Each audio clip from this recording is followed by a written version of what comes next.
자, 이제 두 번째 공통주제 토론입니다. 두 번째 공통주제 화면으로 보겠습니다. 네, 두 번째 공통주제는 외교 안보입니다. 이제 우리나라 대한민국이 정말 초선진국으로 가느냐 아니면 북중러에 경도된 변방으로 가느냐, 중요한 저는 기점에 와 있다고 생각합니다. 여기에 대한 4명의 후보들의 생각이 정말 궁금합니다. 자, 이번엔 순서대로 나경원 후보부터. 가만히 있어. 네네. 내가 이거 하나 물어봅시다. 네. 이 원래 사회 통합이 주제가 아니었습니까? 사회통합은 이제 조별 토론입니다. 요 다음 라운드가 이제 사회통합으로 하게 됩니다. 그 나중에 한다는 겁니까? 네네네.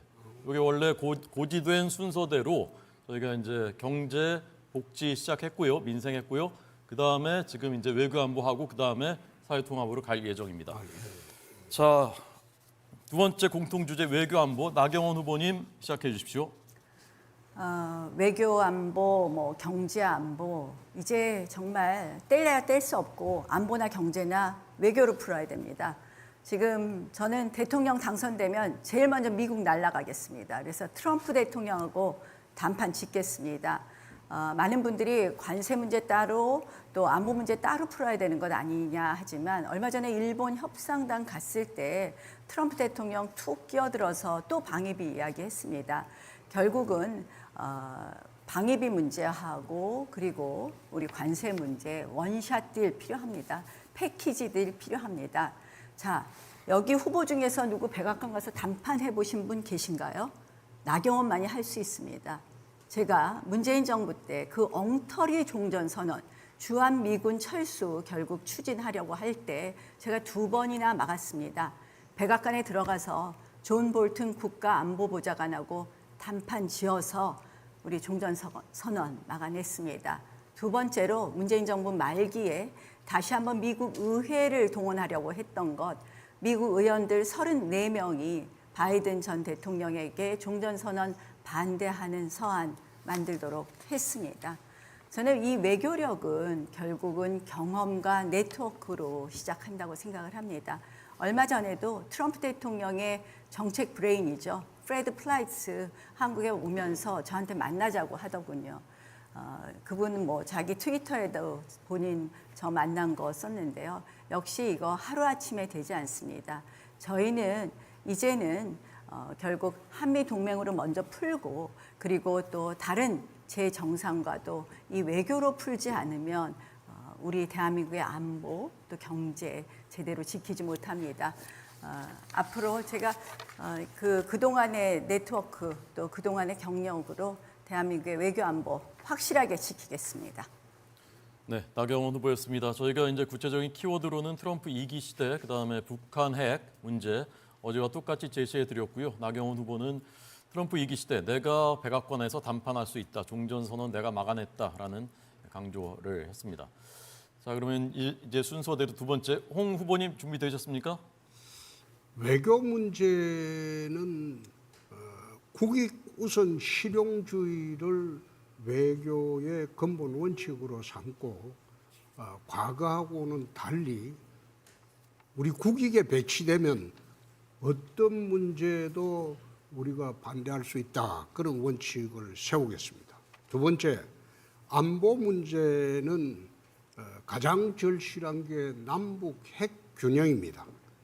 2017년도 전술핵 재배치로 그 당시에 당대표를 할 때 워싱턴 방문했을 때는 이 문제가 워싱턴에서 조소와 조롱으로 답변을 할 정도로 남북 핵균형 문제를 미국 조야에서 우습게 이야기를 했습니다. 그러나 지금은 중국이 세계로 다시 뻗어나오면서 미국의 세계 질서를 바라보는 데가 상당히 시각이 바뀌었습니다. 그래서 트럼프 정부를 설득을 해서 남북 핵 균형을 이루도록 그렇게 하지 않으면 우리는 북한 김정은의 핵노예가 됩니다.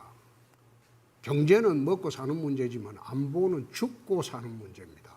그만큼 절박하다는 겁니다. 그리고 군 체제를 세 번째 개편을 좀 하겠습니다.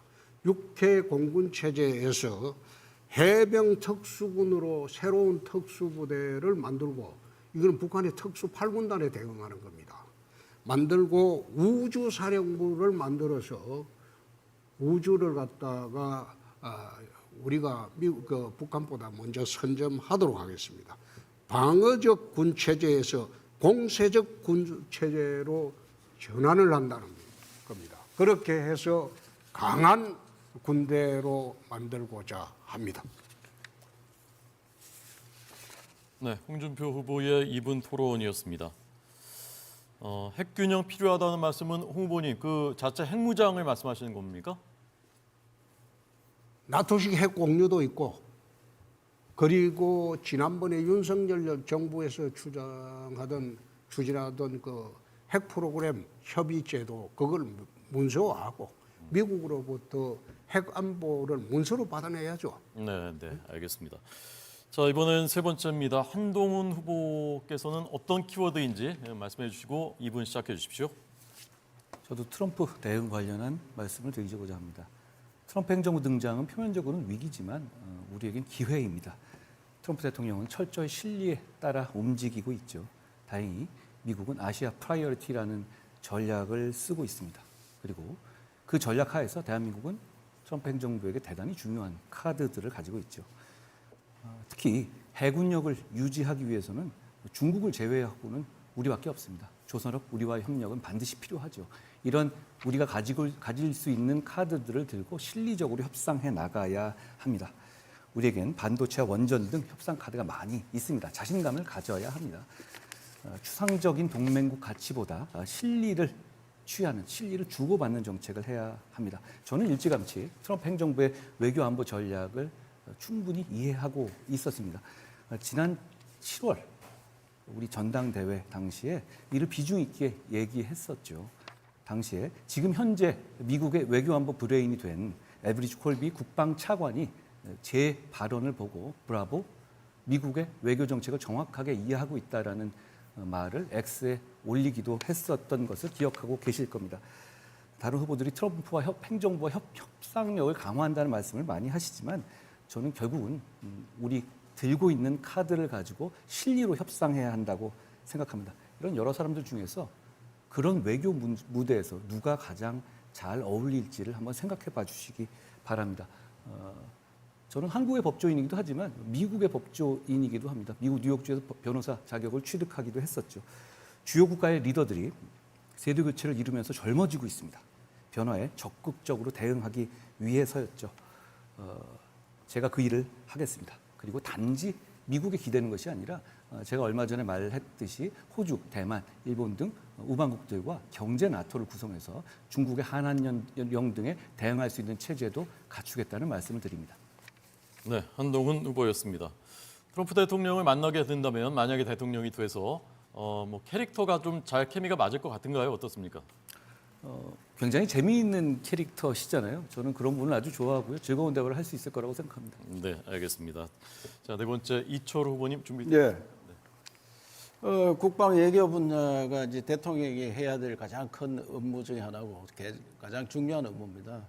그런데 상대를 잘 알아야 됩니다. 트럼프를 잘 알아야 트럼프하고 외교를 할 수 있는데 트럼프의 관세를 매기는데 우리나라가 대미 흑자가 갈수록 많이 생기는데 그 이유가 뭐냐. 트럼프 일기 때 우리나라 기업들이 투자를 하락해서 투자를 많이 했기 때문에 거기에 원자재, 중간재가 들어가서 수출이 늘어난 겁니다. 그러면 그 기업들이 철수를 하면은 수출이 늘어나질 않습니다. 중국도 과거에 우리 공장을 많이 지어서 중국에 흑자가 많이 났는데 2년 전부터 적자로 돌아섰습니다.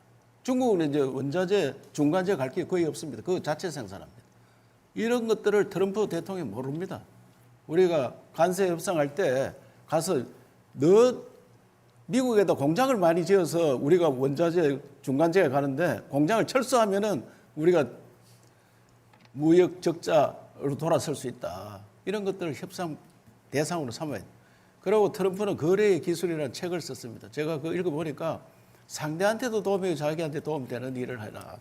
그래서 이번에 에이펙을 10월 31일, 11일 날 경주에서 하는데 그때 트럼프 대통령을 꼭 참석하고 트럼프 대통령이 러시아 전쟁을 끝내면 푸틴을 데리고 오도록 하고 거기에 또 하노이 빅딜을 실패했기 때문에 김정은하고 같이 경주 빅딜을 하면은 트럼프는 노벨상을 받을 수 있는 절호의 기회입니다.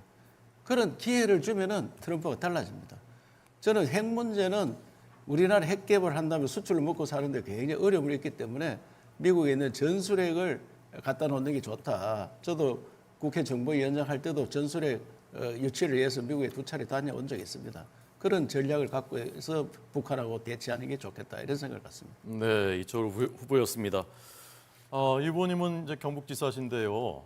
트럼프 대통령이 만약에 경주에 이제 오게 되면 에이펙 때 어디를 좀 보여주고 좀 어떤 걸 이렇게 좀 하면 그래서 경주 에이펙이 된 이유도 우리가 한류 때문에 세계적으로 보여줄 게 너무 많이 있다. 그래서 경주 자체가 세계 문화유산이고 그 세계 지붕 없는 박물관이기 때문에 그 자체가 다 보여줄 건데 특별히 만찬장을 경주 박물관을 했는데 거기 가면은 에밀레 종이라고 우리 다 아는 세계에서 종이 가장 소리가 좋은 겁니다. 그 에밀레 종을 한 번씩 치면은 1500년 전에 만든 거다 하면 미국 사람들이 깜짝 놀랄 겁니다. 네. 우리 문화가 보여줄 게 너무 많이 있습니다. 네, 트럼프 대통령이 에밀레 종을 치는 모습 한번 보고 싶습니다. 자, 나 후보님 뭐 외교안보 전문가신데요. 지금 새 후보님 토론 들으면서 이런 부분 공감이 된다 하는 부분이 있었습니까? 뭐 전체적인 기조에는 공감을 합니다. 근데 이제 과연 누가 할 수 있느냐. 뭐 한동훈 후보 저 미국 변호사 자격증 있다고 하시는데 법조인하고 정치는 좀 다르다. 외교는 역시 이 축적된 경험이 필요하지 않을까 그런 말씀드리고요. 이 외교 현장에 제가 나가면 다보스 포럼 특사도 갔다 왔는데 꼭 다시 만나자 그러더라고요. 슐츠 전 총리도 기후 총회에서 만났었는데 그 다음에 나경원이 이 대한민국 대표단으로 오냐고 꼭 확인이 들어오는 것처럼 이 축적된 네트워크로 해결하겠다는 말씀 드립니다. 네, 알겠습니다. 반론들이 있으시겠지만 2차, 3차 토론 때 해주시기 바랍니다. 자, 이제 공통주제 토론을 마쳤고요. 다음에는